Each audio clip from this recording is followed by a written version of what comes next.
In 2022, Circle K had to pay out an $8 million settlement because they had been retaliating against their pregnant workers and also workers with disabilities. Um, as of January 4th, 2026, I was terminated by Circle K, and this was shortly after I had requested ADA accommodations. I believe um, that I was terminated in regards to the fact that I requested ADA accommodations, and I'm currently going through the proper legal means to get that issue resolved. Um, I've had multiple things happen that have resulted in me becoming homeless. Namely, I started doing, in between jobs, I started doing deliveries with Uber Eats on my motorcycle.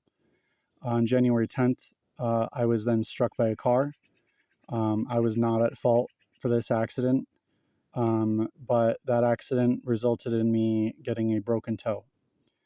I'm still currently in a boot and recovering. Um, I have a bone fragment in my joint. I still need to go to a couple more appointments with the doctors to see what they want to do about it. I think that they're waiting until it heals to decide what they're going to want to do. I can't bend the toe up and down, uh, at least without pain. I also can't fully articulate it. So, like the very tip part, like that, I can't move that at all. I can, however, move the rest of the toe a little bit up and down, but it's very painful. So, I'm not a doctor, but I would assume what they're planning on doing is that once it heals, they'll probably go in and remove that bone fragment. Um, so then I was able to repair the bike, and I continued doing Uber Eats deliveries. But I had a customer who was up on the sidewalk, and so I took my bike up onto the sidewalk so I could deliver him his food. And this was in downtown Scottsdale, where there's not really any parking.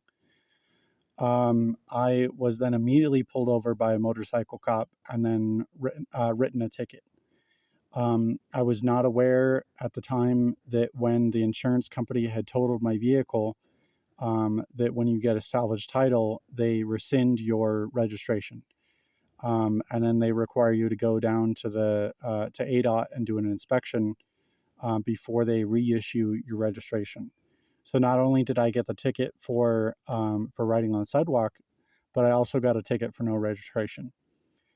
Um, I tried to go through the proper means to get the vehicle re-registered, but I wasn't going to be able to get the inspection done for another 3 weeks. And ultimately, I decided it was in my best interest to sell the bike. I had to sell it for way less than it was worth. And then I had to also sell a bunch of my other possessions. Um, Basically, as of March 8th, I'm homeless and living out of my Jeep. Um, and just trying to make things, make it by. Uh, Things haven't been going too well. Um, I will probably be posting a video about what just happened. But